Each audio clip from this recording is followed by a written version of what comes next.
Alright, so this is actually still a work in progress, but I'm trying to upgrade my new rotoscope style. So in the original trilogy, they would when they would do the blade effects, they did kind of a rotoscope method.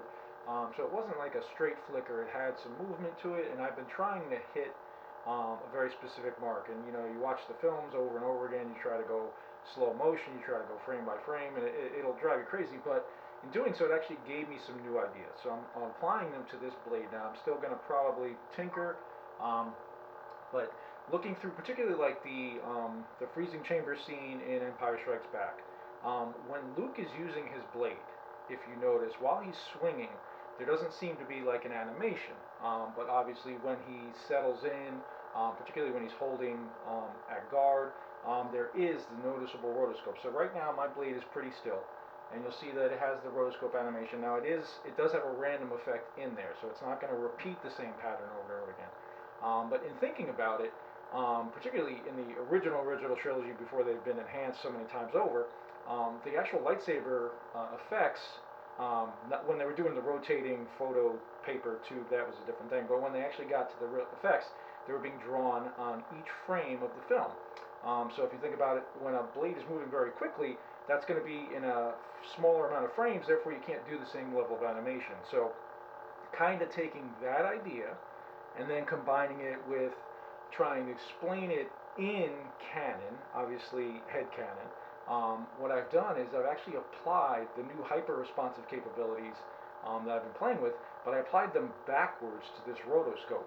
So while you're moving your blade, the blade's actually going to slow its animation down. It's actually, there's a lot of factors here. So the hyper responsive effects, it used to be we would have swing speed, we'd have blade angle, we would have twist angle, and those were the main ones for OS 4 and 5. But now with OS 6, and it's a combination of things. There's a bunch of more functions, there's a bunch more capabilities, but on top of it, Frederick has really done a ton of work that nobody's going to see, but everybody's going to enjoy, in how the motion of your gyroscope and your accelerometer gets translated to your blade. So with smooth swing, obviously you've always had that really responsive capability sound-wise, and over the previous OS versions, we've gotten more and more responsive. But OS 6 is such a leap just in terms of the amount of what we're going to use that information for in blade effects through various functions and styles, and being able to combine them, which is what I'm going to show. But then also the back end stuff that Frederick's put a lot of time in to improve how often the motion from your board is getting run through the OS, how quickly it refreshes, and how responsive it is. And then also, obviously, all the additional changes he's made just to make the memory of the board work even faster. So he's made a ton of improvements that just make it even more amazing in terms of what we're going to be able to layer. So if you think about the original responsive effects, and I'm going to show a few demos anyway, but it would be when you would swing, you'd get an effect. And the effect actually was responsive even in technically in OS 3, where it would blend. So it wasn't like an on-off. It was a blended swing. And then OS 4, OS 5 was the same thing. But now we're going to have the ability to take the speed of the swing, the acceleration rates, the clash impact, the blade's angle, the twist angle, and then also adding in a bunch of other functions that have been built into the new OS and combine them, which is something we really didn't have a way to do before. So this is kind of going to ultimately be a combination of a lot of different things to get this done. But so let me walk through this blade. So right now, there's actually a bunch of stuff going on. There's actually two colors to this blade. The color that you're seeing right now is the base color, and it has the base animation. That is the rotoscope style that I'm still fine-tuning, so it's not perfect yet. But it's got a random effect plus a motion effect. And that is now controlled by the speed of your swing and the acceleration rate to that speed. And what that means is how quickly you've moved the blade from one position to the next. So what's going to happen, if I do a little movement, the blade will get a little bit bluer, and it will slow the animation down to almost to a stop. If you swing it really quick, it'll stop it for a second. The duration of the pause is meant to be when you're moving, like I said, when Luke's moving the blade in Empire Strikes Back around and he's swinging and blocking, there's no real movement to the blade. It's just the blade itself going through space. Now, part of that obviously is frame rate. But now, if you move your blade really quickly, so if I do a really quick acceleration, it will pause and then blend back through, and it'll actually slowly speed itself back up. And what it's doing is it's applying the change in movement, which is a combination of the speed of the movement and the acceleration to that speed. And then it's applying it across the color. Now, in person, the blue comes out a little more. The camera, unfortunately, probably washes it out.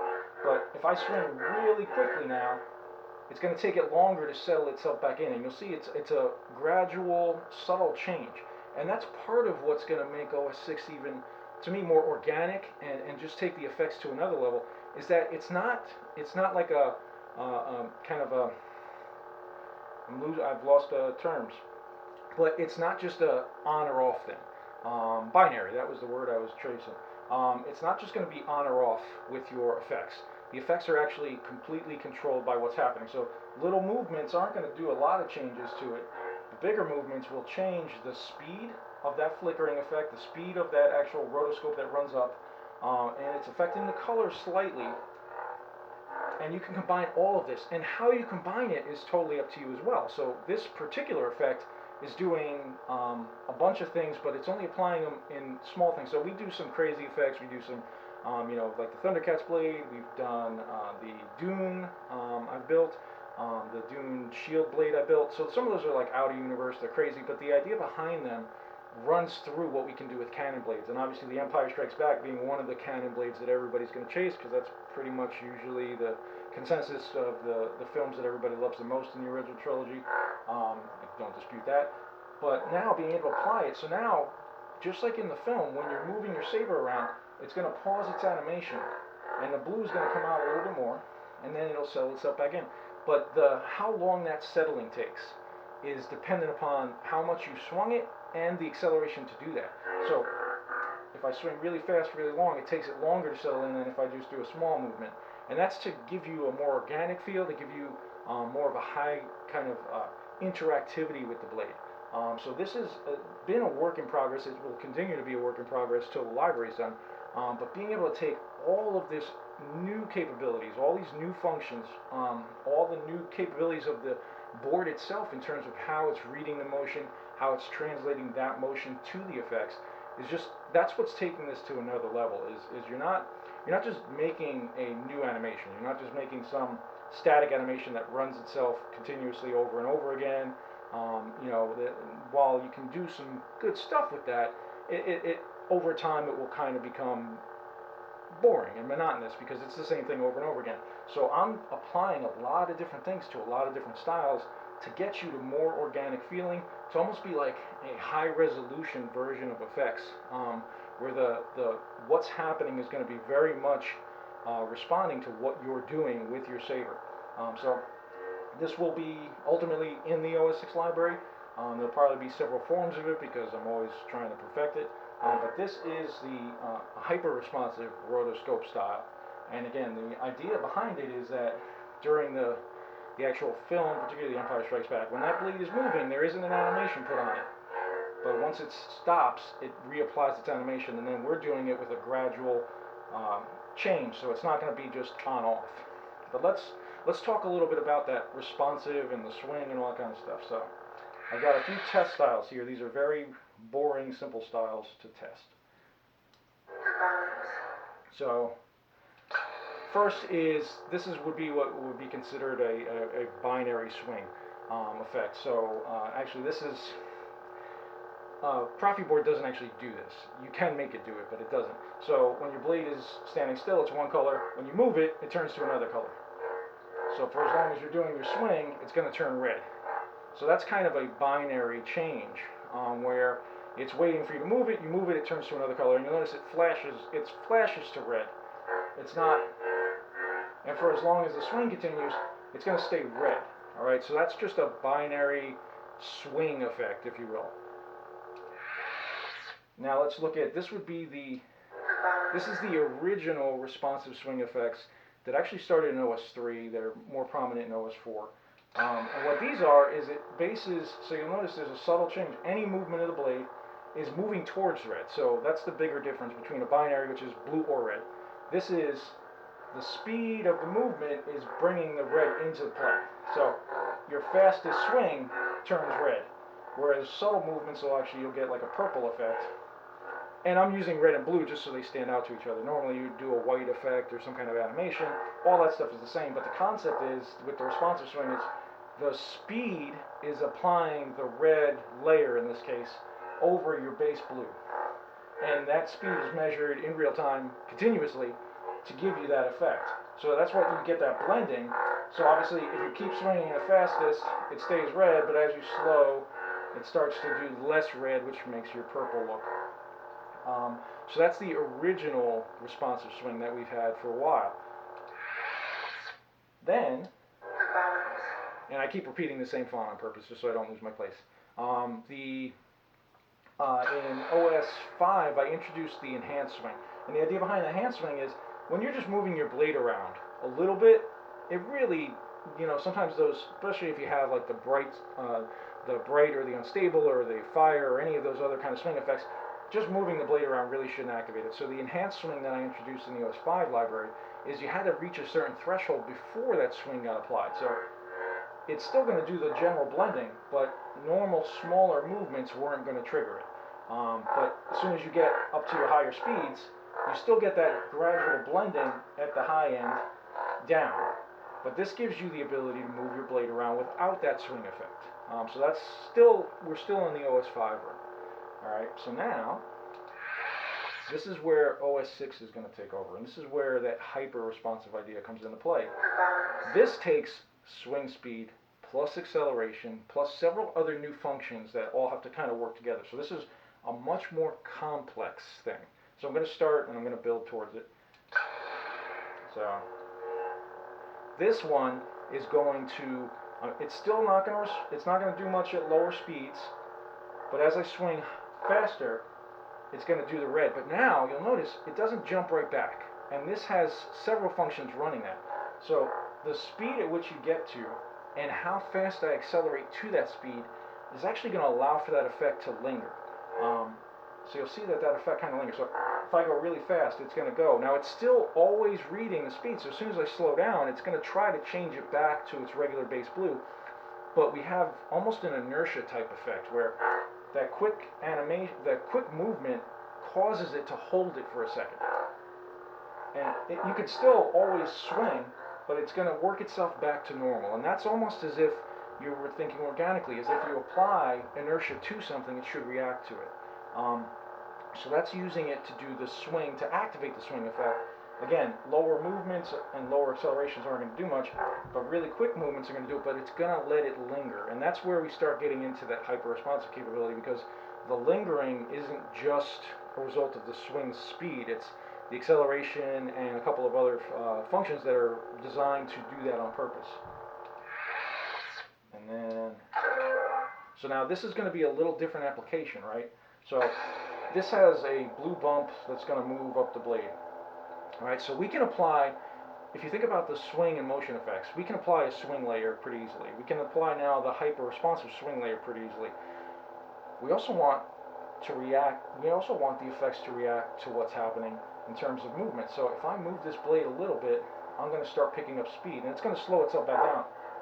But you'll see this speed of that blue bump moving up the blade is going to react similarly to how that swing layer did. But if you think about now, instead of just having the swing layer appear and disappear, we're actually going to also apply it to the motion of what's happening, and we can also reverse. We can have it, and I have it in my water blade, which is actually I built a while ago, and I'll update it, where we can actually judge blade angle and apply it to the mix.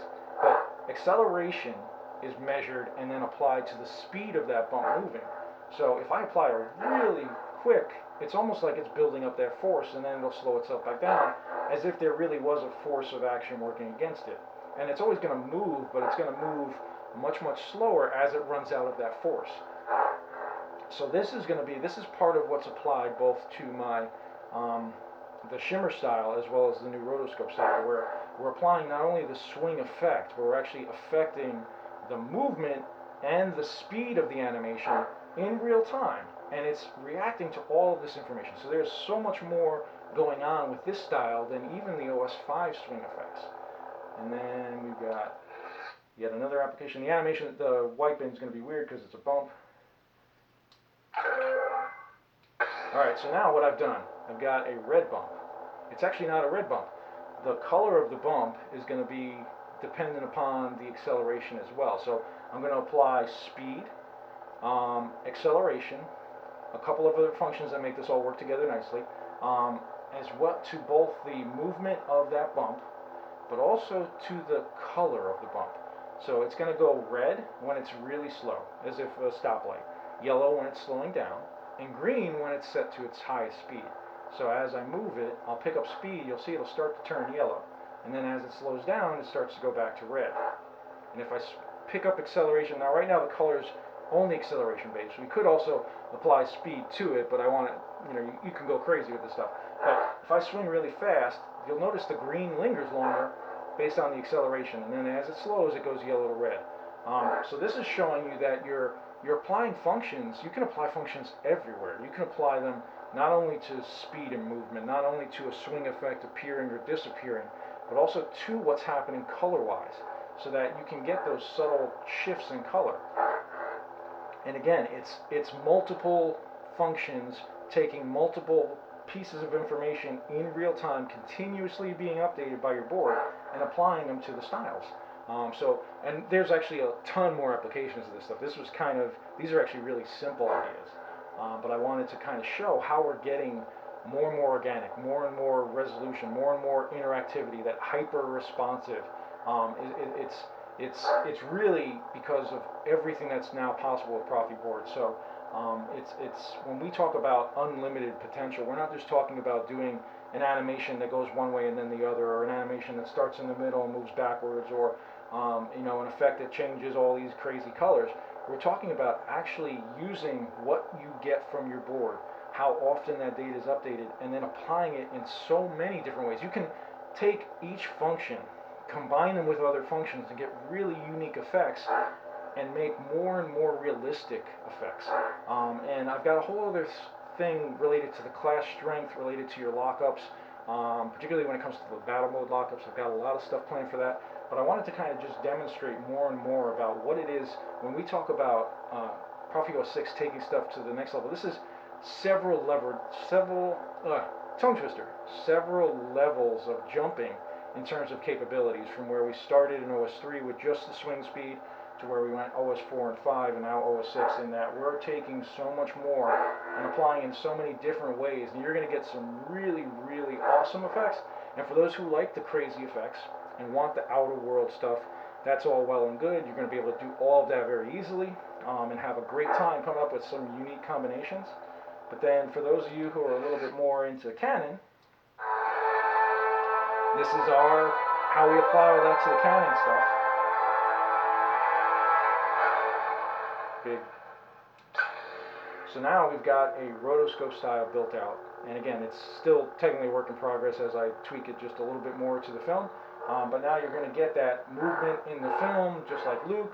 The blade's not actually animated, and then it's going to start its animations. But the animations are never the same, because any movement at all applies a different speed.